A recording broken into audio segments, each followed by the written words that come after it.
Israel বিরোধী বিক্ষোভ করায় 5 বাংলাদেশি সহ 4 শতাধিক বিদেশি শিক্ষার্থীর ভিসা বাতিল করল যুক্তরাষ্ট্র। বিক্ষোভে ব্যবসা প্রতিষ্ঠানে ভাঙচুর, লুটপাটে সরকার ও আইন শৃঙ্খলা বাহিনী ব্যর্থ, বলছে বিএনপি। হাসিনাকে ফেরত আনতে মোদির সঙ্গে চূড়ান্ত কোনো আলাপ হয়নি, বললেন পররাষ্ট্র উপদেষ্টা। বাড়ি ভাড়া না হওয়ায় 10,000-এর বেশি হজযাত্রীকে নিয়ে বিপাকে ধর্ম মন্ত্রণালয়। এনবিআরের নৈশ প্রহরী কামরুজ্জামানের অঢেল সম্পদ, স্বজনদের নামে বাড়ি, ব্যবসা প্রতিষ্ঠান।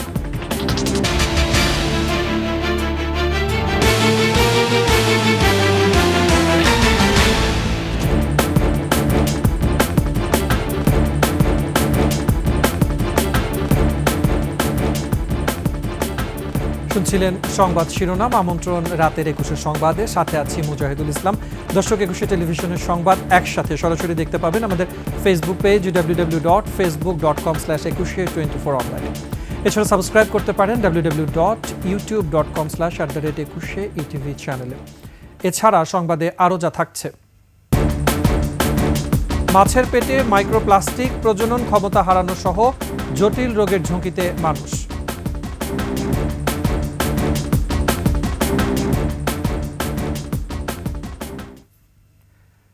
গাজা ইসরায়েলি আগ্রাসনের প্রতিবাদে বিক্ষোভে অংশ নেয় 5 বাংলাদেশি সহ 4 শতাধিক বিদেশি শিক্ষার্থীর স্টুডেন্ট ভিসা বাতিল করেছে যুক্তরাষ্ট্র। বাংলাদেশ ছাড়াও পাকিস্তান এবং বিশেষ করে অন্যান্য মুসলিম সংখ্যাগরিষ্ঠ দেশের শিক্ষার্থীদের ভিসা অপ্রত্যাশিতভাবে বাতিল করে ট্রাম্প প্রশাসন। এতে উদ্বেগ তৈরি হয়েছে বিদেশি শিক্ষার্থীদের মাঝে। আফসানা নীলার ডেস্ক রিপোর্ট। ফিলিস্তিনিদের পক্ষ নেয় এবার সাধারণ শিক্ষার্থীদের ওপর ক্ষোভ ঝাড়লেন মার্কিন প্রেসিডেন্ট ডোনাল্ড ট্রাম্প। 5 বাংলাদেশি সহ বিভিন্ন দেশের প্রায় 400 শিক্ষার্থীর স্টুডেন্ট ভিসা বাতিল করেছে মার্কিন প্রশাসন। দেশটির পররাষ্ট্রমন্ত্রী মার্ক রুবিওর দাবি, ভিসা বাতিল হওয়া বিদেশি শিক্ষার্থীদের অধিকাংশই ফিলিস্তিনিদের পক্ষে আন্দোলন করতে গিয়ে সহিংস কর্মকাণ্ডে জড়িয়ে পড়েছিল। প্রশাসন বিশ্ববিদ্যালয় ও কলেজগুলোর সঙ্গে সমন্বয় করে তাদের চিহ্নিত করে এ সিদ্ধান্ত নেওয়া হয়েছে। Harvard, Stanford, Kent state, UCLA এবং মিশিগানের মতো বিশ্ববিদ্যালয়গুলোর বেশ কিছু শিক্ষার্থীদের ভিসা বাতিল করা হয়েছে। এর মধ্যে চলমান স্নাতকের 12 শিক্ষার্থী যুক্তরাষ্ট্র ছেড়েছেন। হার্ভার্ড বিশ্ববিদ্যালয় কর্তৃপক্ষ জানিয়েছে, ট্রাম্প প্রশাসন যোগাযোগ না করেই শিক্ষার্থীদের ভিসা বাতিল ও গ্রেফতার করছে। এমন ছাত্রদের টার্গেট করা হচ্ছে যারা প্রকাশ্যে ফিলিস্তিনকে সমর্থন করছে বলেও জানায় বিশ্ববিদ্যালয় কর্তৃপক্ষ। ভিসা বাতিল হওয়াদের মধ্যে 5 বাংলাদেশি শিক্ষার্থীদের 2 জনের বাড়ি সিলেট জেলায়, 2 জন ঢাকা ও 1 জনের বাড়ি বগুড়ায়। আফসানা নীলা, ডেস্ক রিপোর্ট, 21 টেলিভিশন। ইসরায়েল বিরোধী বিক্ষোভে দেশের বিভিন্ন স্থানে ব্যবসা প্রতিষ্ঠানে ভাঙচুর ও লুটপাটের নিন্দা জানিয়েছে বিএনপি। দলের স্থায়ী কমিটির সদস্য সালাউদ্দিন আহমেদ বলেছেন, সরকার ও আইন শৃঙ্খলা রক্ষাকারী বাহিনীর ব্যর্থতা লক্ষণীয়। তিনি বলেন, সরকার সতর্ক থাকলে দেশের বদনাম হতো না। দুপুরে ঢাকা বিশ্ববিদ্যালয়ের রাজু ভাস্কর্যের সামনে ফিলিস্তিনে গণহত্যার প্রতিবাদে বাংলাদেশ জাতীয়তাবাদী ছাত্রদলের বিক্ষোভ সমাবেশে এসব কথা বলেন তিনি। আদিত্য মামুনের রিপোর্ট।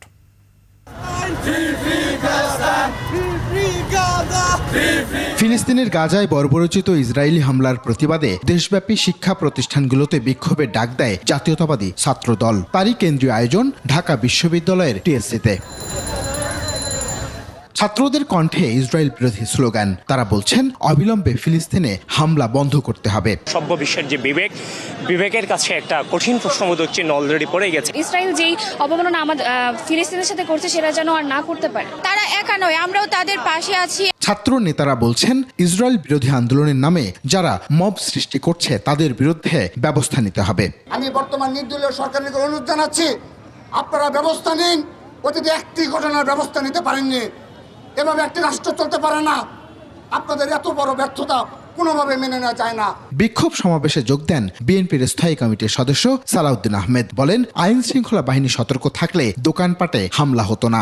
ইসরায়েলের সমস্ত পণ্য আমরা বর্জন করব, তার মানে এই না যে আমরা কোনো ব্যবসায়িক প্রতিষ্ঠানে হামলা করব। তাদের উচিত ছিল আগের থেকে এখানে সতর্কতা অবলম্বন করা। বিগত সরকার ইসরায়েলকে স্বীকৃতি দিয়েছিল বলেও মন্তব্য করেন তিনি। আওয়ামী লীগ পরোক্ষভাবে ইসরায়েলকে স্বীকৃতি দিয়েছিল। কিভাবে? তারা বাংলাদেশের পাসপোর্টে ইসরায়েল ব্যতীত সকল রাষ্ট্রে গমনের যে নির্দেশনা ছিল সেখান থেকে ইসরায়েল শব্দটি রিমুভ করে দিয়েছিলেন।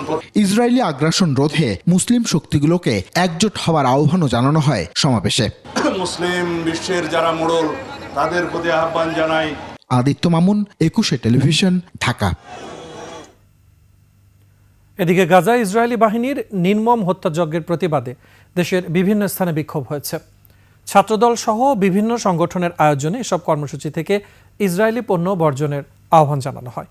প্রতিনিধিদের তথ্য ছবিতে ডেস্ক রিপোর্ট।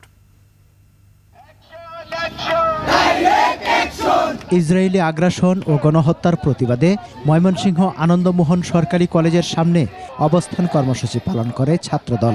পরে বিক্ষোভ মিছিল থেকে ইসরায়েলি পণ্য বয়কটের ঘোষণা দেন তারা।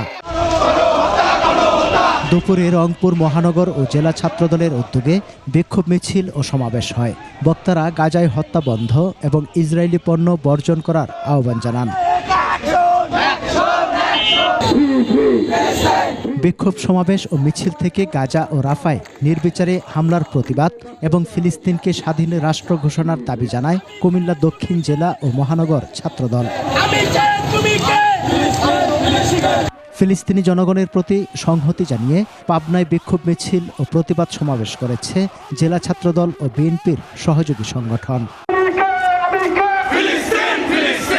গাজায় ইতিহাসের নৃশংসতম গণহত্যার প্রতিবাদে কুষ্টিয়ায় বিক্ষোভ মিছিল ও সমাবেশ করেছে ছাত্রদল।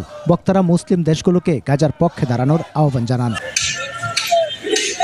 রাজবাড়ী জেলা বিএনপির কার্যালয়ের সামনে থেকে বিক্ষোভ মিছিল বের করে ছাত্রদল। পরে রাজবাড়ী প্রেস ক্লাবের সামনে এসে সমাবেশে মিলিত হয়।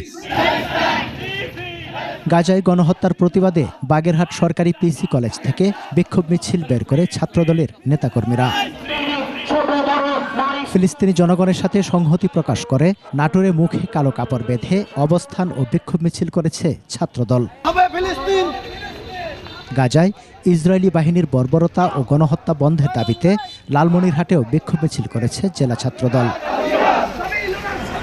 ফিলিস্তিনের প্রতি সংহতি জানিয়ে গাজীপুরে জাতীয় বিশ্ববিদ্যালয়ে কালো ব্যাজ ধারণ এবং শান্তিপূর্ণ মৌন অবস্থান কর্মসূচি পালন করা হয়েছে। ইসরায়েলি বাহিনীর যুদ্ধবিরতি চুক্তি লঙ্ঘন করে লাগাতার বিমান হামলা ও নৃশংস গণহত্যার প্রতিবাদে সিরাজগঞ্জে বিক্ষোভ মিছিল করেছে জামাতে ইসলামী। সমর ইসলাম, ডেস্ক রিপোর্ট, 21 টেলিভিশন। ইসরায়েলি গণহত্যার প্রতিবাদে বিক্ষোভের সময় বাটা শোরুম ও কয়েকটি রেস্তোরাঁ সহ বিভিন্ন ব্যবসা প্রতিষ্ঠানে ভাঙচুর ও লুটপাটের ঘটনায় 49 জনকে গ্রেফতার করা হয়েছে। গাজীপুরের বোর্ডবাজার এলাকায় বাটা শোরুমে হামলার ঘটনায় অজ্ঞাত 1200 জনের বিরুদ্ধে মামলা করেছেন তানভীর শু স্টোর নামে বাটা শোরুমের ম্যানেজার তসলিম উদ্দিন। প্রতিনিধিদের তথ্যচিত্রে ডেস্ক রিপোর্ট। গাজায় ইসরায়েলের হত্যাযজ্ঞের প্রতিবাদে বের হওয়া বিক্ষোভ মিছিল থেকে দেশের বিভিন্ন স্থানে দোকান ও ব্যবসা প্রতিষ্ঠান ভাঙচুর ও লুটপাটের ঘটনায় 49 জনকে গ্রেপ্তার করেছে আইনশৃঙ্খলা বাহিনী। খুলনায় বাটা শোরুম এবং ময়লাপোতা মোড়ের কেএফসি ফুড কোর্টের লুটপাটের ঘটনায় 31 জনকে আটক করা হয়েছে। পুলিশ জানায় ভিডিও এবং সিসিটিভি ফুটেজ বিশ্লেষণ করে জড়িতদের শনাক্ত করে গ্রেপ্তারে অভিযান চলছে। গাজীপুরের বোর্ডবাজারে বাটা শোরুম সহ কয়েকটি হোটেলে হামলা ও ভাঙচুরের ঘটনায় 4 জনকে গ্রেপ্তার করেছে যৌথ বাহিনী। ঘটনাস্থলের সিসিটিভি ক্যামেরা পর্যবেক্ষণ করে এই ঘটনার সাথে সম্পৃক্ত 4 জনকে গ্রেফতার করেছে। তাদের বিরুদ্ধে গাছা থানায় নিয়মিত মামলা রুজু হয়েছে। সিলেটে ইসরায়েল বিরোধী বিক্ষোভ মিছিল থেকে হামলা, ভাঙচুর ও লুটপাটের ঘটনায় 14 জনকে আটক করেছে পুলিশ। এদিকে বাটা শোরুমের হামলার পর লুণ্ঠিত জুতা ফেসবুকে পোস্ট করে বিক্রির চেষ্টাকারী মামুনুল হক নামে এক যুবককে আটক করেছে পুলিশ। এছাড়া কক্সবাজারে 5টি, চট্টগ্রামে 3টি, কুমিল্লায় 1টি এবং বগুড়ায় 1টি ব্যবসা প্রতিষ্ঠান হামলার ঘটনায় অন্যান্যদের গ্রেপ্তার করেছে পুলিশ। এদিকে এই হামলা ও ভাঙচুরের ঘটনা জননিরাপত্তা ও আইনের শাসনের প্রতি সরাসরি হুমকি বলে মনে করছেন কর্তৃপক্ষ। এক বিবৃতিতে জানিয়েছে প্রধান উপদেষ্টার কার্যালয়। দায়ীদের বিরুদ্ধে তদন্ত চলমান রয়েছে। ইউসুফ হাসান নাইম, একুশে টেলিভিশন। শেখ হাসিনাকে দেশে ফেরত আনতে ব্যাংককে মোদির সঙ্গে প্রধান উপদেষ্টার বৈঠকে কোনো চূড়ান্ত আলোচনা হয়নি বলে জানিয়েছেন পররাষ্ট্র উপদেষ্টা তৌহিদ হোসেন। আর প্রধান উপদেষ্টার হাই রিপ্রেজেন্টেটিভ খলিলুর রহমান বলেছেন, নরেন্দ্র মোদী ও ডক্টর ইউনূসের বৈঠকের মাধ্যমে শেখ হাসিনাকে ফিরিয়ে আনার বিষয়ে আলোচনার সূচনা হয়েছে। মঙ্গলবার আলাদা সংবাদ সম্মেলনে এই কথা জানান তারা। তিস্তার বিষয়ে ভারতের সাথে চুক্তি হয়ে গেলে অন্য কারো সাথে চুক্তির প্রয়োজন পড়বে না বলেও জানান তারা। আরও জানাচ্ছেন মেহেদী হাসান। বিমস্টেক সম্মেলনে প্রধান উপদেষ্টার সফর নিয়ে রাজধানীর ফরেন সার্ভিস একাডেমিতে তার হাই রিপ্রেজেন্টেটিভ খলিলুর রহমানের এই সংবাদ সম্মেলন। একই সময় প্রায় একই বিষয়ে পররাষ্ট্র মন্ত্রণালয় সংবাদ সম্মেলন করেন পররাষ্ট্র উপদেষ্টা। উভয়ের কাছে প্রশ্ন ছিল শেখ হাসিনাকে ফেরত চাওয়ার বিষয়ে ভারতের প্রধানমন্ত্রী নরেন্দ্র মোদী কি বলেছেন। এ বিষয়ে কৌশলী জবাব তাদের। এটা নিয়ে চূড়ান্ত কোনো কথাবার্তা হয়নি, কাজে আমরা এটাকে এখানেই রাখি। আমরা তো তাদের কাছে চেয়েছি যে ফেরত দেওয়া হোক, তাকে বিচারের সম্মুখীন করার জন্য। শেখ হাসিনার প্রত্যর্পণ আমরা সেই রিকোয়েস্ট করেছি, আমরা এই বিষয়ে দুপক্ষ কাজ করবে। শ্রী নরেন্দ্র মোদী স্পষ্টভাবে বলেছেন তারা বাংলাদেশের সঙ্গে যে সম্পর্ক সেটা কোনো ব্যক্তি বা দলের সম্পর্ক নয়। গঙ্গা পানি চুক্তি ও তিস্তা পানি চুক্তির আলোচনা নিয়ে অগ্রগতি হয়েছে বলেও জানান তারা। ভারতের সাথেও সহযোগিতা সম্ভব, চীনের সাথেও সম্ভব, কোনোটাতেই কোনো বাধা নেই। আমরা দেখব যে কোন দিকে, কোন প্রজেক্টে কোন দিক থেকে সহায়তা নিলে আমাদের জন্য সুবিধা হবে এবং সেই অনুযায়ী ওয়াটার রিসোর্স মিনিস্ট্রি তাদের কার্যকলাপ করবে। ভারতকে বলছি চুক্তিটা করেন, চুক্তি করলে তো অন্য কিছু করার দরকার নেই। আর একই সঙ্গে আমার তো অন্য অপশনগুলো হাতে রাখতে হবে। এদিকে আরাকানে যুদ্ধবিরতি কার্যকর করা সম্ভব হলে রোহিঙ্গা প্রত্যাবাসনে কার্যকর আলোচনা শুরু হবে বলে জানান খলিলুর রহমান। হিউম্যানিটেরিয়ান সাপোর্ট যখন আমরা জাতিসংঘ যখন দেবে, যেটাতে আমরা সাহায্য করব, সেই সময়টাতে দুই পক্ষই যুদ্ধাবস্থা পরিহার করবে। তার থেকে একটা স্থিতির সূচনা হবে বলে আমরা আশা করছি। সেই মুহূর্তটার জন্য আমাদের অপেক্ষা করতে হবে, খুব বেশি দেরি নেই সেটা, এবং সেই সময় থেকে আমরা প্রত্যাবাসনের ব্যাপারে একটা বাস্তব আলোচনা করতে পারব। ইসরায়েল বিরোধী বিক্ষোভের নামে সোমবারের নৈরাজ্য ও লুটপাটের সমালোচনাও করেন প্রধান উপদেষ্টার এই হাই রিপ্রেজেন্টেটিভ। রাস্তায় নামা, লুটপাট করা, এগুলো বন্ধ করতে হবে। মেহেদী হাসান, একুশে টেলিভিশন, ঢাকা। যুক্তরাষ্ট্রের বাড়তি শুল্ক আরোপের ঘটনাকে ইতিবাচক হিসেবে দেখছে বাংলাদেশ। এতে উভয় পক্ষ লাভবান হবে এমন মন্তব্য করেছেন অর্থ উপদেষ্টা ডক্টর সালেউদ্দিন আহমেদ। আর বাণিজ্য উপদেষ্টার মতে যুক্তরাষ্ট্রকে নতুন করে 100 পণ্যের শুল্কমুক্ত সুবিধা দেয় লাভবান হবে বাংলাদেশ। রিপোর্টে আরও জানাচ্ছেন আকবর হোসেন সুমন। সচিবালয় সরকারি ক্রয় সংক্রান্ত উপদেষ্টা কমিটির সভা শেষে সাংবাদিকদের সঙ্গে কথা বলেন অর্থ ও বাণিজ্য উপদেষ্টা। যুক্তরাষ্ট্রের সিদ্ধান্তে সাড়া দিয়ে উভয় পক্ষের জন্যই উইন উইন সিচুয়েশন বলে মনে করেন অর্থ উপদেষ্টা। মোট কথা আমরা রেসপন্ড করেছি পজিটিভলি, আমরা এক্সপেক্ট করি আমরা কোপারেট করব, তারাও কোপারেট করবে। সো এটা একটা উইন উইন সিচুয়েশন। একদিকে ওনারা একটা করে ফেললো, আমরা জাস্ট ভজন করে তা না, আমাদের সেটা আমরা তুলে ধরেছি। আই হোপ এই জিনিসটা রিজলভ হবে। আর বাণিজ্য উপদেষ্টা জানান যুক্তরাষ্ট্রের সঙ্গে বাণিজ্য ঘাটতি কমিয়ে আনতে কাজ চলছে। মৌলিক বিষয় হচ্ছে বাণিজ্য ঘাটতি অপসারণ, কমানো। সো আমরা ওইটার উপরে কাজ করছি, আমরা বিভিন্ন রকম বিশ্লেষণ করছি যে কি পণ্য দিয়ে আমরা আমাদের বাণিজ্য ঘাটতিকে কমিয়ে আনতে পারি। আমরা আশা করছি বলেই তো আমরা এই পরিশ্রমগুলো করছি। আমরা এগুলো নির্ণয় করার চেষ্টা করছি কীভাবে আমাদের ট্রেড গ্যাপটাকে কমিয়ে আনা যায়। বাণিজ্য বাড়াতে নানা বিষয় উল্লেখ করে পাঠানো চিঠির উত্তর এখনো মেলেনি বলে জানান উপদেষ্টারা। স্যার, ওখান থেকে কোনো রিপ্লাই এখন পর্যন্ত আসেনি? না, এখনো কোনো। আকবর হোসেন সুমন, একুশে টেলিভিশন, ঢাকা। ট্রাম্প প্রশাসনের অন্যায্য শুল্ক আরোপের কারণে রপ্তানি বাণিজ্যে বাংলাদেশকে যুক্তরাষ্ট্রের বিকল্প বাজার খুঁজতে হবে। এশিয়ার দেশ, বিশেষ করে উদীয়মান পূর্ব এশিয়ার দেশগুলো বাংলাদেশের পণ্যের ভালো বিকল্প বাজার হতে পারে। মার্কিন শুল্ক সংক্রান্ত এক আলোচনা সভায় এমন মূল্যায়ন তুলে ধরেন অর্থনীতিবিদ এবং বেসরকারি গবেষণা সংস্থা সিপিডির চেয়ারম্যান অধ্যাপক ডক্টর রেহমান সোবহান। বিস্তারিত নাহিদ সিরাজি নিম্মির প্রতিবেদনে। বিদ্যমান বৈশ্বিক প্রেক্ষাপটে বাণিজ্য ও শুল্ক নীতির ফাঁকফোকর ও করণীয় নিয়ে পলিসি রিসার্চ ইনস্টিটিউট PRI এর এই সেমিনার। প্যানেল আলোচনায় অংশ নেন গবেষণা সংস্থা সানেমের নির্বাহী পরিচালক অধ্যাপক ডক্টর সেলিম রায়হান ও গবেষণা সংস্থা রিসার্চ অ্যান্ড পলিসি ইন্টিগ্রেশনের chairman doctor Abdur Razzak.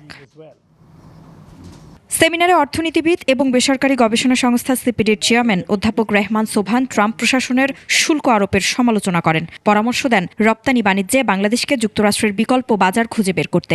We cannot just view this tariff issue in a narrow context. It is part of major global changes which have been going on in the nature of the global economy. And the substantive elements of these changes are the relocation of competitive advantage across the global system.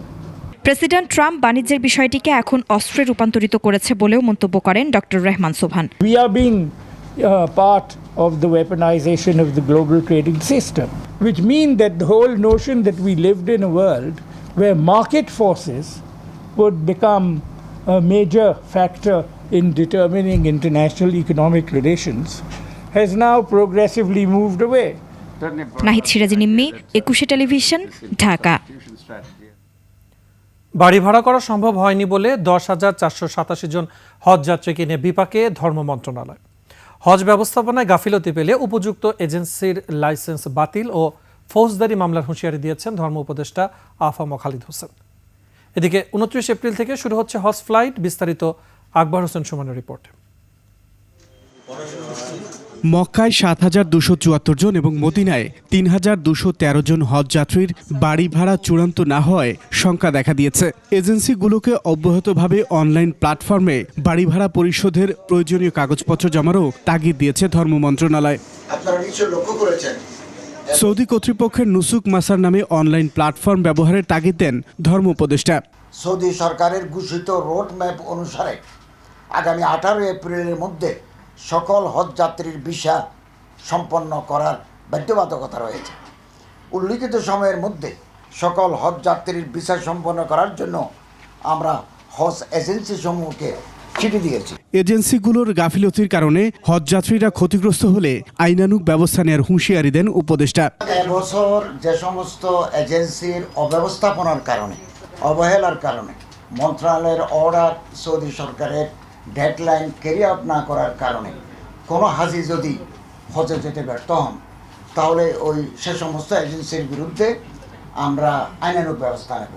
আইনানুগ ব্যবস্থার মধ্যে আছে তাদের licence আমরা বাতিল করে দেব, তাদের যেটা জামানত আছে সেটা বাজেয়াপ্ত করব এবং তাদের বিরুদ্ধে ফৌজদারি মামলা আমরা দায়ের করব। সরকারি মাধ্যমে এবার 5,200 হজ যাত্রীর নিবন্ধন হয়েছে। আকবর হোসেন সুমন, 21 টেলিভিশন, ঢাকা। পদবী এনবিআরের নৈশ প্রহরী, স্বজন ও এলাকাবাসী চেনে আয়কর উপকমিশনার হিসাবে। নিজে ছাড়াও স্ত্রী, সন্তান, ভাইয়ের নামে আছে কয়েকটি বাড়ি ও ব্যবসা প্রতিষ্ঠান। নৈশ প্রহরী কামরুজ্জামানের এসব সম্পদ খুঁজেছেন আসিফ সুমিত, সহায়তা করেছেন কালকিনি প্রতিনিধি রকিবুজ্জামান, ক্যামেরায় ছিলেন তফসির হাসান। রিয়েল এস্টেটটা ছিল, পরে সেলে বনশ্রীর পুরাটাই আপনার নামে। আমি মনির ভাইয়ের নামে কিনেছিলেন, তারপরে নিজের ও স্ত্রীর নামে ঢাকায় আছে আলিশান বাড়ি। বিষয়টি স্বীকার করা এই ব্যক্তির নাম কামরুজ্জামান। নৈশ প্রহরী হিসেবে বর্তমানে রাজধানীর কর অঞ্চল 14তে কর্মরত। পেশাগত জীবন শুরু করেছিলেন সরকারি চাকরির সর্বনিম্ন স্তর 20তম গ্রেডে। নিরাপত্তা প্রহরী হিসেবে কর্মরত আছে আমার সার্কেলে। সর্বসাকুল্যে 35-36 হাজার টাকার মতো স্যালারি পাই আর কি। হেলেনুর কামরুজ্জামানের স্ত্রী 2016 সালে স্ত্রীর অংশীদারি মালিকানায় এই নৈশ প্রহরী গড়ে তোলেন সাউদিয়া ইঞ্জিনিয়ারিং কনস্ট্রাকশন নামে আবাসন কোম্পানি। জয়েন্ট স্টকের তথ্য বলছে 2024 সালের আগস্টে এই মালিকানার অংশ দেয়া হয় কামরুজ্জামানের ছেলে রাফিদুজ্জামানের নামে। হেলেনুর তার ছেলেরই ট্রান্সফার করেছেন এই শেয়ার, আর হেলেনুরের হাজব্যান্ড কামরুজ্জামান মিটিংয়ে আসেন, তারাই মূলত কোম্পানিটা আমার সাথে থেকে পরিচালনা করে। কামরুজ্জামানের এই রিয়েল এস্টেট কোম্পানির দুটি বহুতল ভবনের কাজ চলমান। হাতির ঝিলের পাশে পশ্চিম রামপুরায় চলছে ভবন দুটির নির্মাণ কাজ। স্ত্রী হেলেনুরের নামে যৌথ বিনিয়োগে জায়গা কিনেছেন রাজধানীর আফতাবনগরে। জহুরুল হক সিটির 2 নম্বর সেক্টরের এফ ব্লকের 4 নম্বর সড়কে তুলেছেন ভবন, বাড়ি নম্বর 30। তবে এই বাড়িতে থাকেন না নৈশ প্রহরী কামরুজ্জামান। 2 তলা 4 তলা 6 তলা 8 তলার অর্ধেক। কামরুজ্জামান সাহেবের ভাড়া মাঝে মাঝে ওনার কাছেও দেয়, আমিও দিই।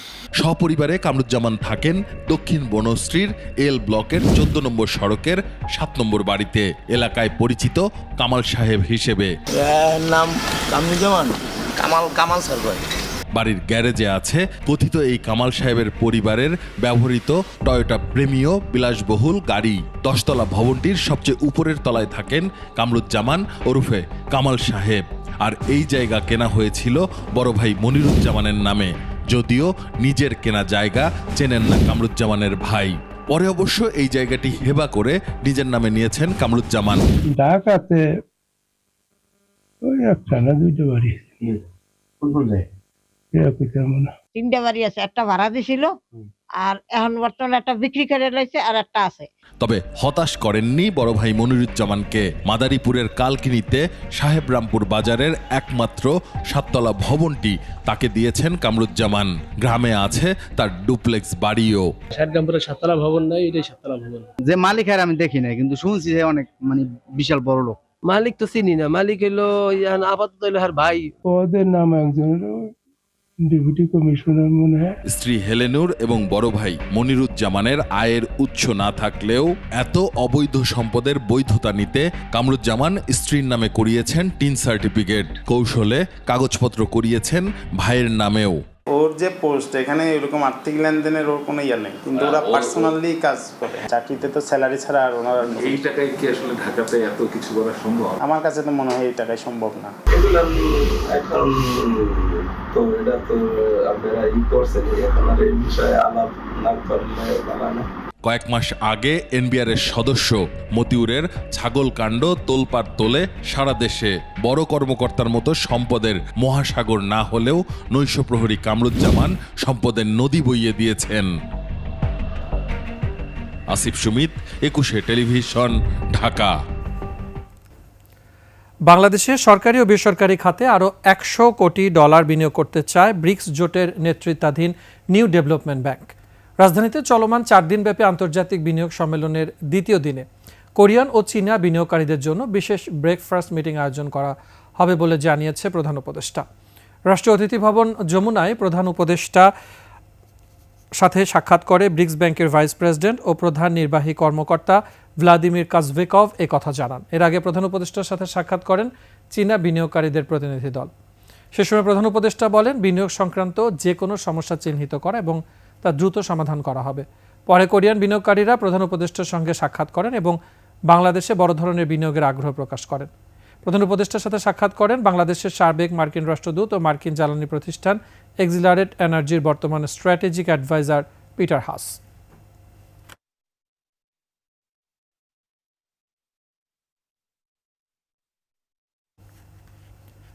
54তম দেশ হিসেবে যুক্তরাষ্ট্রের মহাকাশ গবেষণা সংস্থা নাসার সঙ্গে যুক্ত হয়েছে বাংলাদেশ। মঙ্গলবার রাজধানীর একটি হোটেলে বাংলাদেশ বিনিয়োগ সম্মেলনের সাইডলাইনে এই সংক্রান্ত চুক্তি সই হয়েছে। এর ফলে মহাকাশ গবেষণা বাংলাদেশে নতুন দিগন্ত উন্মোচিত হলো বলে জানিয়েছে বিডা চেয়ারম্যান চৌধুরী আশিক মাহমুদ বিন হারুন। আরও জানাচ্ছেন মেহেদী হাসান। বিনিয়োগ সম্মেলনের দ্বিতীয় দিন নাসার সাথে চুক্তি সই করে বাংলাদেশ। পরে সংবাদ সম্মেলন বিডা চেয়ারম্যান জানান, এ চুক্তির ফলে বাংলাদেশ এখন যুক্তরাষ্ট্র সহ আরো 53 দেশের সাথে মহাকাশ এক্সপ্লোরেশন করবে। আমরা এগ্রি করলাম যে আমরা নাসার সাথে এবং বাকি 53টা দেশের সাথে একসাথে স্পেস এক্সপ্লোরেশনে কোলাবোরেট করব, আমরা একসাথে কাজ করব। সো এখন আমাদের যে স্পেস এজেন্সি আছে তারা নাসার সাথে একসাথে কাজ করবে। নাসায় অলরেডি বেশ কিছু বাংলাদেশি বিজ্ঞানী কাজ করেন। এদিকে বিশ্বব্যাংক ও আইএফসি বাংলাদেশের স্বাস্থ্য ও আবাসন সহ 4টি খাত নিয়ে একটি রিপোর্ট প্রকাশ করে, যাতে এসব খাতের সমস্যার পাশাপাশি সম্ভাবনার দিকগুলো তুলে ধরা হয়। ওনারা কেন এই 4টা সেক্টর সিলেক্ট করলেন? ওনারা 4টা সেক্টর সিলেক্ট করেছেন যে 4টা সেক্টরের পোটেনশিয়াল আছে, কিন্তু এই 4টা সেক্টরের পোটেনশিয়ালকে ফুললি রিয়েলাইজ করতে হলে সরকারকে ইন্টারভিন করতে হবে।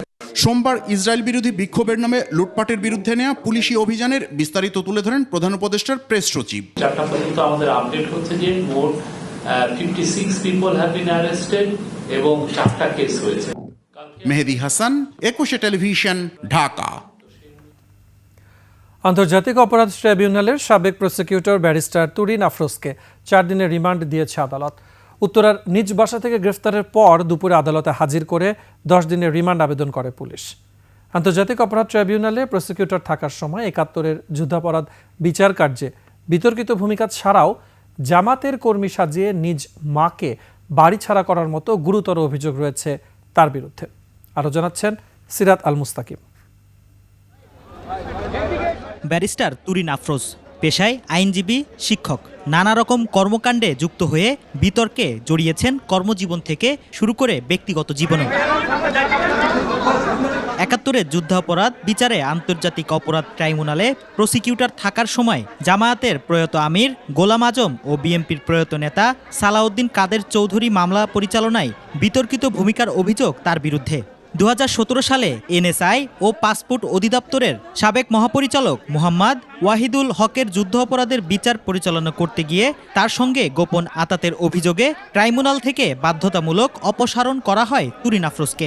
তুরিন আফরোজ আমার মাকে নিজ মাকে জামাতের রুকন সাজিয়ে 2018 সালে বাড়ি থেকে বের করে দিয়ে সম্পত্তি দখলের মতো ভয়ঙ্কর অভিযোগ রয়েছে তুরিনের বিরুদ্ধে। আজ 2 বছর 3 মাস। সোমবার রাতে রাজধানীর উত্তরা পশ্চিম থানার বৈষম্য বিরোধী ছাত্র আন্দোলনের সময়কার হত্যা চেষ্টা মামলায় তাকে গ্রেফতারের পর মঙ্গলবার দুপুরে ম্যাজিস্ট্রেট আদালতে হাজির করা হয়। পরে 10 দিনের রিমান্ড আবেদন করে পুলিশ। আদালতে আসামির মনোনীত আইনজীবী ছিলেন না, নিজেই নিজেকে ডিফেন্ড করেন। বলেন ঘটনার আগে পরে তিনি অসুস্থ ছিলেন। অন্যদিকে আদালতের রাষ্ট্রপক্ষের উপস্থাপন জুলাই আন্দোলনে হামলার পরিকল্পনাকারীদের মধ্যে তুরিন আফরোজও ছিলেন। বিজ্ঞ আদালত তার বিরুদ্ধে 4 দিনের রিমান্ড মঞ্জুর করেন। এছাড়াও তার বিরুদ্ধে বৈষম্যবিরোধী ছাত্র আন্দোলনে সহযোগিতা করার জন্য তার বিরুদ্ধে নীলফামারী জলঢাকা থানাও আরেকটি হত্যা চেষ্টা এবং গুরুতর জখমের একটি মামলা করা হয়। সেই মামলারও ভিকটিম ছিল একজন আন্দোলনকারী। গ্রেপ্তারের সময় তুরিনের বাসা থেকে 5 আগস্ট পরবর্তী সরকার বিরোধী নানা নথি পাওয়া যায়। তার বিরুদ্ধে রাষ্ট্রবিরোধী ষড়যন্ত্রের আরেকটি মামলা প্রক্রিয়াধীন আছে বলে জানিয়েছে পুলিশ। সিরাত আল মুস্তাকিম, 21 টেলিভিশন, ঢাকা। অবৈধ সম্পদ অর্জনের অভিযোগে আওয়ামী লীগের সংসদ সদস্য মজিদ মাহমুদ হুমায়ুন ও তার স্ত্রীর বিরুদ্ধে মামলা করেছে দুর্নীতি দমন কমিশন। এছাড়াও জনতা ব্যাংক থেকে 115 কোটি টাকা আত্মসাতের অভিযোগে 5 জনের বিরুদ্ধে মামলা করেছে দুদক। বিস্তারিত সুমায়া খানের রিপোর্টে। নরসিংদী 4 আসনের সাবেক সংসদ সদস্য ও সাবেক শিল্পমন্ত্রী নুরুল মজিদ মাহমুদ হুমায়ুন ও তার স্ত্রী নাদিরা মাহমুদের বিরুদ্ধে 13টি ব্যাংক হিসেবে 9 কোটি টাকার অবৈধ সম্পদ অর্জন ও 102 কোটি টাকার অস্বাভাবিক লেনদেনের প্রমাণ পেয়েছে দুদক। হয়েছে মামলা। নুরুল মজিদ মাহমুদ হুমায়ুন, মিসেস নাদিরা মাহমুদ অসংগতিপূর্ণ সম্পদের মালিকানা অর্জনপূর্বক বুক দখলে রাখার অপরাধ অনুসন্ধানকালে প্রমাণিত হয় তাদের দুজনের বিরুদ্ধে মামলা রুজুর সিদ্ধান্ত গৃহীত হয়েছে। ব্রিফিংয়ে দুদক মহাপরিচালক জানান, জনতা ব্যাংক থেকে 115 কোটি টাকা আত্মসাতের প্রমাণ পাওয়ায় সুপ্রভ মিলান্স স্পিনিং মিলের এমডি জালাল উদ্দিন সহ 5 জনের বিরুদ্ধে মামলা হয়েছে। আত্মসাতের অভিযোগ অনুসন্ধানকালে প্রমাণিত হয় আলহাজ মোহাম্মদ জালাল উদ্দিন, জনাব মোহাম্মদ আবদুল্লাহ সিদ্দিক, পরিচালক মেসার্স সুপ্রভ মিলান্স স্পিনিং লিমিটেড সহ জনতা ব্যাংকের সংশ্লিষ্ট ব্যাংক কর্মকর্তাদের বিরুদ্ধে মামলা রুজুর সিদ্ধান্ত গৃহীত হয়েছে। এছাড়াও বিজিএমই এর সাবেক সভাপতি কুতুবুদ্দিন ও তার স্ত্রী সন্তানের তথ্য চেয়ে 63 ব্যাংকে চিঠি দিয়েছে দুদক। সুমাইয়া খান, 21 টেলিভিশন, ঢাকা। চট্টগ্রামে জুলাই আগস্ট গণহত্যায় সাবেক সংসদ সদস্য ফজলে করিমকে 16 এপ্রিল সেফ হোমে জিজ্ঞাসাবাদের অনুমতি দিয়েছে ট্রাইব্যুনাল। একই সঙ্গে ফজলে করিমের জামিন শুনানি 20 এপ্রিল নির্ধারণ করেছে ট্রাইব্যুনাল। এছাড়া যুবলীগ নেতা ফিরোজকে গ্রেফতার দেখিয়ে কারাগারে পাঠানোর আদেশ দিয়েছে ট্রাইব্যুনাল। চেয়ারম্যান বিচারপতি গোলাম মর্তুজা মজুমদারের নেতৃত্বে 3 সদস্যের ট্রাইব্যুনাল এ আদেশ দেন। এদিকে আশুলিয়ায় লাশ পোড়ানোর মামলায় পুলিশ কর্মকর্তা আব্দুল্লাহ আল কাফি, শহীদুল ইসলাম, আরাফাত হোসেনকে গ্রেফতার দেখানোর আবেদন মঞ্জুর করে 15 এপ্রিল হাজিরের নির্দেশ দেন ট্রাইব্যুনাল। আমরা নীতিগতভাবে বাংলাদেশের যে চলমান গণ হত্যা বলেন অথবা ক্রাইমস অ্যাগেনস্ট হিউম্যানিটি যে মামলাগুলো আছে, আমরা বাংলাদেশের এই ট্রাইব্যুনালেই এই বিচার করার ব্যাপারে আমাদের সিদ্ধান্ত রয়েছে। আমরা কোনো অবস্থাতেই এই বিষয়টি আইসিসিতে প্রেরণ করতে চাই না, এটা আমাদের সম্মিলিত সিদ্ধান্ত। উনি হয়তো কোনো একটা অন্য কোনো বিষয়ের বিবেচনায় হয়তো এটা বলেছেন, তার সাথে আমাদের কথা হয়নি। তো আমরা চাই আইসিসি যদি আমাদেরকে টেকনিক্যাল সাপোর্ট দেয় এইখানে বিচার হবে, তারা আমাদের বিভিন্ন টেকনিক্যাল সাপোর্ট দেবেন, সেটা অবশ্যই আমরা গ্রহণ করব। সাবেক এমপি বেঙ্গল গ্রুপের চেয়ারম্যান মোর্শেদ আলমকে গ্রেফতার করেছে ঢাকা মহানগর গোয়েন্দা পুলিশ। মঙ্গলবার রাতে রাজধানীর গুলশান 2 থেকে তাকে গ্রেফতার করা হয়। পুলিশ জানিয়েছে মোর্শেদ আলমের বিরুদ্ধে একাধিক মামলা রয়েছে। মোর্শেদ আলম দ্বাদশ জাতীয় সংসদ নির্বাচনে নোয়াখালী 2 আসনের এমপি ছিলেন। তিনি বেসরকারি টেলিভিশন RTVরও চেয়ারম্যান।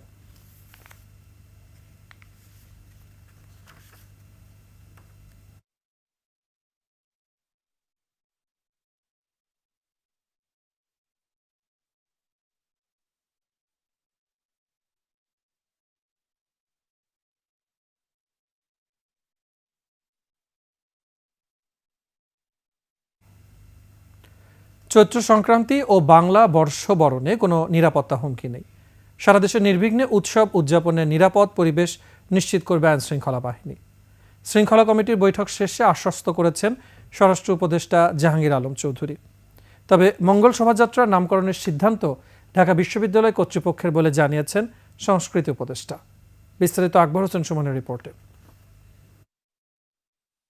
সচিবালয় স্বরাষ্ট্র মন্ত্রণালয়ে চৈত্র সংক্রান্তি ও বাংলা নববর্ষ উদযাপন নিয়ে শৃঙ্খলা কমিটির বৈঠকে পয়লা বৈশাখ, রমনার বটমূলে বর্ষবরণ উৎসব, শোভাযাত্রা ও রবীন্দ্র সরোবর সহ দেশ জুড়ে সাংস্কৃতিক আয়োজনের নিরাপত্তা নিয়ে আলোচনা হয়। সভা শেষে নিরাপত্তা নিশ্চিতে কঠোর অবস্থান তুলে ধরেন স্বরাষ্ট্র উপদেষ্টা। ডিএমপি কমিশনার কিন্তু এই ঢাকার ক্ষেত্রে সিদ্ধান্ত দেবে, অন্যান্য জেলাগুলির ক্ষেত্রে জেলা পুলিশ যারা আছে তারা সিদ্ধান্ত দেবে, অন্যান্য মেট্রোপলিটন এলাকায় মেট্রোপলিটন পুলিশেরা সিদ্ধান্ত দেবে। এটা তো শুধু ঢাকায় অনুষ্ঠানটা হচ্ছে না, এটা তো পুরো বাংলাদেশে অনুষ্ঠানটা হচ্ছে। এখন যার যার এলাকায় তারা তাদের এই থ্রেট বা অন্য কিছু দেখে তারা সিদ্ধান্তটা দেবে। মঙ্গল শোভাযাত্রার নাম পরিবর্তন প্রসঙ্গটি আয়োজক কমিটির উপর সিদ্ধান্ত বলে জানান সংস্কৃতি উপদেষ্টা। ঢাকা বিশ্ববিদ্যালয় শোভাযাত্রাটা আয়োজন করে, এটা নেতৃত্বে তারা থাকে, তারা এটা সিদ্ধান্ত নেবেন। এখন সরকার এটা নিয়ে ভাবছে কিনা, সরকার তো সারা দেশ নিয়ে ভাবে, সারা দেশের মধ্যে তো ঢাকা বিশ্ববিদ্যালয় আছে, সকল কিছুই আছে, সরকার কেন ভাববে না? নিশ্চয় ঢাকা বিশ্ববিদ্যালয় সিদ্ধান্ত নেবে 10 তারিখে জানাবে। এদিকে সারা দেশে প্রতিবাদের নামে ব্যবসা প্রতিষ্ঠান ভাঙচুরের মতো ঘটনা প্রতিরোধে সজাগ দৃষ্টি রাখার আশ্বাস দেন স্বরাষ্ট্র উপদেষ্টা। ওই দিনও যেন ঘটনাটা না ঘটে আমরা চেয়েছি, এবং ভবিষ্যতে যেন এই ধরনের ঘটনা না ঘটে এই জন্য আমরা সবসময় সচেষ্ট থাকবো। আকবর হোসেন সুমন, 21 টেলিভিশন, ঢাকা। নিহত রুশ সেনাদের স্মৃতির প্রতি শ্রদ্ধা জানালো বাংলাদেশের সামরিক প্রতিনিধি দল। বাংলাদেশের সেনাপ্রধান জেনারেল ওয়াকারুজ্জামান মস্কোতে সরকারি সফরে সোমবার আলেকজান্ডার গার্ডেনে অবস্থিত টুম্ব অফ দ্য আননোন সোলজারে রুশ সেনাদের স্মৃতির প্রতি শ্রদ্ধা জানান। সে সময় রাশিয়ান গ্রাউন্ড ফোর্সেসের commander in chief general of the army Oleg Salyukov উপস্থিত ছিলেন। ঐতিহ্য অনুসারে স্মরণ অনুষ্ঠানের মেট্রো নামের শব্দের মাঝে 1 মিনিট নীরবতা পালন করা হয়। এরপর সামরিক অর্কেস্ট্রা বাংলাদেশের জাতীয় সঙ্গীত পরিবেশন করে। স্মরণ অনুষ্ঠান শেষ হয় কুচকাওয়াজের মাধ্যমে, যেখানে রাশিয়ান ফেডারেশনের রাষ্ট্রীয় পতাকা এবং সেনাবাহিনীর বিভিন্ন শাখার পতাকা প্রদর্শন করা হয়।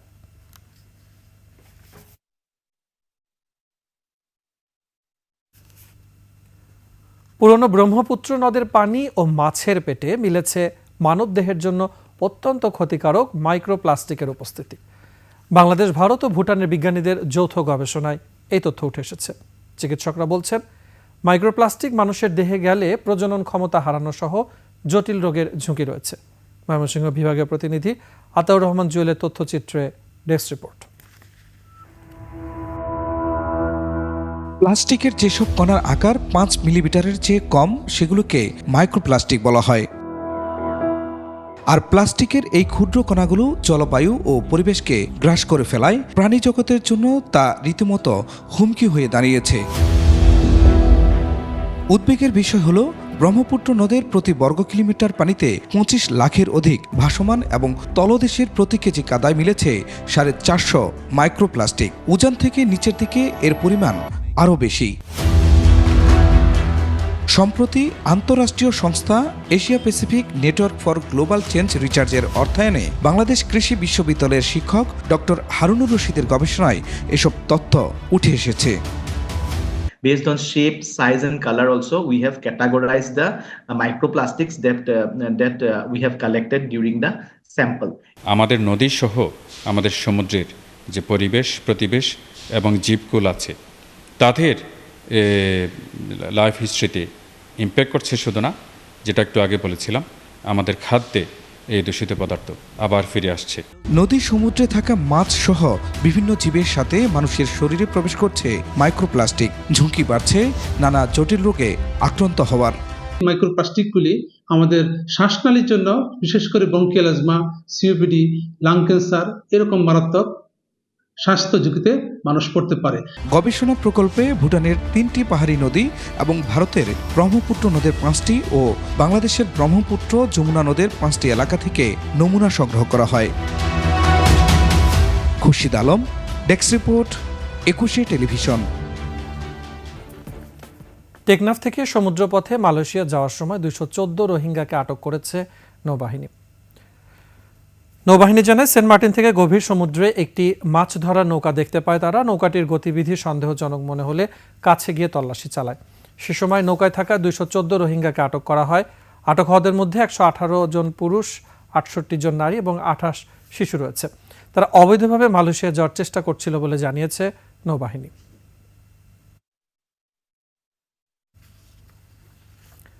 ভূমিকম্প পরবর্তী ক্ষতিগ্রস্ত মিয়ানমারে ত্রাণ ও মানবিক সহায়তা নিয়ে চট্টগ্রাম ত্যাগ করেছে নৌবাহিনীর জাহাজ সমুদ্র অভিযান। সকালে জাহাজটি চট্টগ্রাম নৌজেটি ত্যাগ করে। জাহাজটির অধিনায়ক ক্যাপ্টেন মোহাম্মদ আরিফ হোসেন জানান, জাহাজটিতে প্রায় 120 টন ত্রাণ ও মানবিক সহায়তা রয়েছে। জাহাজটিকে আনুষ্ঠানিকভাবে বিদায় জানান নৌবাহিনী প্রধান অ্যাডমিরাল এম নাজমুল হাসান। এর আগে তিনি নৌবাহিনীর ত্রাণ কার্যক্রম পরিদর্শন করেন। ত্রাণবাহী জাহাজ সমুদ্র অভিযান 11 এপ্রিল মিয়ানমারের ইয়াগুন বন্দরে পৌঁছার কথা রয়েছে। গত 28 মার্চ মিয়ানমার ও থাইল্যান্ডে 7.7 মাত্রা শক্তিশালী ভূমিকম্প আঘাত হানে।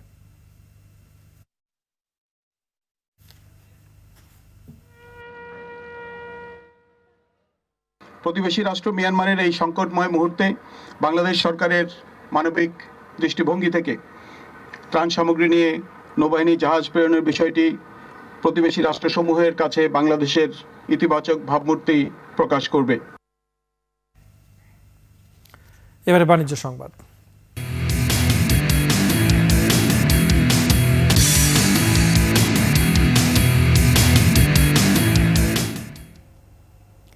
ফিলিস্তিনের সঙ্গে একাত্মতা প্রকাশ করে বিক্ষোভ সমাবেশ করেছেন আকিজ ইনসাফ গ্রুপের কর্মকর্তারা। তেজগাঁও জিএমজি মোড়ে সমাবেশে প্রতীকী ইসরায়েলি পতাকা জ্বালিয়ে এবং ফিলিস্তিনি পতাকা উত্তোলন করেন। এ সময় তারা ফিলিস্তিনের পক্ষে বিভিন্ন স্লোগান দেয়। পরে মিছিল বের হয়। আকিজ ইনসাফ গ্রুপের এই উদ্যোগ বাংলাদেশের নাগরিক সমাজের মধ্যে ফিলিস্তিনের সমর্থনে চলমান বিশ্বব্যাপী আন্দোলনের অংশ হিসেবে গুরুত্বপূর্ণ ভূমিকা পালন করবে বলে জানায় বক্তারা। মেহেরপুর জেলা স্টেডিয়ামে খেলা বন্ধ করে বাণিজ্য মেলা করার পরিকল্পনা করছে প্রভাবশালী একটি মহল। প্রতিবাদে ফুঁসে উঠেছে স্থানীয়রা। এরই মধ্যে করা হয়েছে মানববন্ধন, দেওয়া হয়েছে স্মারকলিপি। মেহেরপুর প্রতিনিধি ফারুক হোসেনের তথ্যচিত্রে ডেস্ক রিপোর্ট। 1994 সালে নির্মাণ করা হয় মেহেরপুর জেলা স্টেডিয়াম। এই স্টেডিয়ামে খেলাধুলা সহ রাষ্ট্রীয় নানা অনুষ্ঠান হয়ে আসছে। তবে ক্ষমতার দাপটে দীর্ঘদিন স্টেডিয়ামটি ব্যবহার করা হচ্ছে বাণিজ্য মেলা সহ নানা কাজে। এতে বিঘ্ন হচ্ছে খেলাধুলা। প্রথম বিভাগ ফুটবল ও ক্রিকেট লিগ বন্ধ 9 বছর। 17 বছর ধরে উল্লেখযোগ্য ক্রীড়া ইভেন্টও হয়নি। দেশের পরিবর্তিত পরিস্থিতিতেও অবস্থায় একই রকম। খেলার মাঠকে বাণিজ্যিকরণ করতে দেয়া হচ্ছে ইজারা। প্রতিবাদে পালন করা হয়েছে কর্মসূচি। সেই সিদ্ধান্ত থেকে সরে আসার জন্য মেহেরপুর জেলাবাসী পক্ষ থেকে আমি জেলা ক্রীড়া সংস্থার ভারপ্রাপ্ত অধিকার বলের সভাপতি জনাব যিনি আছেন মেহেরপুর জেলা প্রশাসক, তাকে আমি অনুরোধ জানাই। সেখানে যদি এক্সিবিশন হয় মাঠটা একেবারেই নষ্ট হয়ে যাবে। খেলাধুলা না থাকলে মাদকাসক্ত হতে পারে অনেকে। মেলার আয়োজন বন্ধ করার আহ্বান ক্রীড়া প্রেমীদের। মেলাটা যদি অন্য জায়গায় করেন, আমাদের স্টেডিয়াম প্রাণের জায়গা, খেলাধুলার জায়গা, ওইটা আপনারা আমাদের ছেড়ে দেন। মেহেরপুর জেলা স্টেডিয়ামে যে মেলা আয়োজন হচ্ছে সেটার বিরোধী, মানে আমাদের মেলার বিরোধিতা করি নাই, আমরা জেলা স্টেডিয়ামে মেলার বিরোধিতা করেছি। এ বিষয়ে বক্তব্য দিতে রাজি হননি জেলা ক্রীড়া কর্মকর্তা। সভাপতি মানে এমনি তো সভাপতি অনুমতি ছাড়া তো আমরা কিছু বলতে পারি না। আসলে সভাপতি বলে। মেলা বন্ধ না হলে কর্মসূচি চালিয়ে যাওয়ার কথা জানিয়েছেন ক্রীড়া প্রেমীরা। আকাশুজ্জামান, 21 টেলিভিশন। শেষ করছি রাতের 21 সংবাদ। যাবার আগে সংবাদ শিরোনামগুলো জানাবো আরও একবার। ইসরায়েল বিরোধী বিক্ষোভ করায় 5 বাংলাদেশি সহ 4 শতাধিক বিদেশি শিক্ষার্থীর ভিসা বাতিল করল যুক্তরাষ্ট্র। বিক্ষোভে ব্যবসা প্রতিষ্ঠানে ভাঙচুর লুটপাটে সরকার ও আইন শৃঙ্খলা বাহিনী ব্যর্থ বলছে বিএনপি। হাসিনাকে ফেরত আনতে মোদির সঙ্গে চূড়ান্ত কোনো আলাপ হয়নি বললেন পররাষ্ট্র উপদেষ্টা।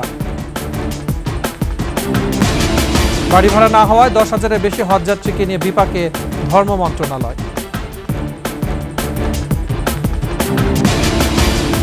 এনবিআরের নৈশ প্রহরী কামরুজ্জামানের অঢেল সম্পদ, স্বজনদের নামে বাড়ি ব্যবসা প্রতিষ্ঠান।